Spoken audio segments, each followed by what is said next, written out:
at Camp Hale, just miles south from where Vail Resort stands today.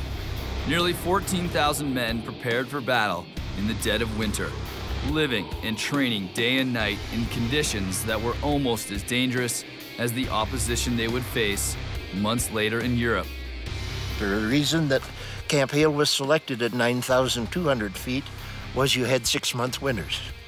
And so it became a most important part of our existence, really, as we trained for what we were going to face later on. The most challenging part of the training was called the D Series. Of course, D Series was the big deal, and that was a mock battle against an enemy. I thought they were going to kill us all off. Sleeping out in temperatures down to 30 below zero without a tent. If you put up a tent, the tents we had, you perspire and it freezes on the tent, and you bump the tent and it all goes down your neck. So we learned to sleep out without tents. We slept on top of our skis. We learned the tricks of the trade to survive. Really, it was a survival exercise. One night, I was so cold, and my boots and socks were frozen. I couldn't get my boots off, so I stayed up all night moving to keep from freezing, and terrible experience. The men of the 10th knew that D-Series training was a vital step in preparing for combat. But what they didn't know was that 40 years later, and only miles away from Camp Hale, Breckenridge would make its own history, building the first half-pipe in the world and creating a training ground of a very different kind.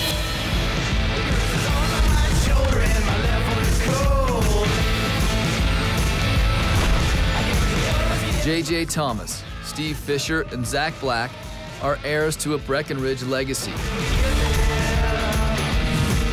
But the parks and pipes at Breckenridge and nearby Keystone attract more than the state's best riders.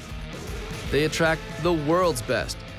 A lot of the other pros are riding here. It's just kind of a big get-together. Guys like New Zealand's Jossie Wells. It's pretty simple. I come here, the best train park in the world. Jossie's just one of the internationally recognized skiers and snowboarders who migrate to Keystone every winter to train. All the pros come here before the big contests, and everyone's throwing down their new tricks. I mean, all of us pro skiers are pretty much glorified show-offs, so everyone's always watching. It's a little bit of motivation. The men of the 10th might have caught some air, but they never could have imagined anything like this. Breck is pretty much the staple and the mecca of snowboarding, and you gotta stick with what works, you know? Camp Hale was selected as an ideal training ground for good reason. Big mountains, epic snow, long winters. It's the same reason that today X Games, the World Cup, and the Dew Tour all come to Colorado each year. They said it couldn't be done, but I did it anyway. They said it wasn't possible, but I did it anyway. They said it wasn't for me, but I did it anyway. You know I did it, yeah. Yes, I did it anyway. They said it couldn't be done. These events are hosted at some of the most popular ski resorts in the world. Aspen, Copper Mountain, Breckenridge, Keystone. But I did it anyway. They said it wasn't for me, but I did it anyway. You know I did it, yeah.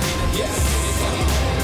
Yeah, I'm the one and only, the truth and not a phony. I tell it like it is and never feed you cold baloney. I'm taking shape now, I formulate how. I'm in control and have no need for an escape now. I got my act together. Many of these resorts were founded by the men of the 10th. But before that, they had to survive the battles that would face them in Europe. Coming up on Season Pass, the men of the 10th are called to action and face heavy casualties on the Western Front.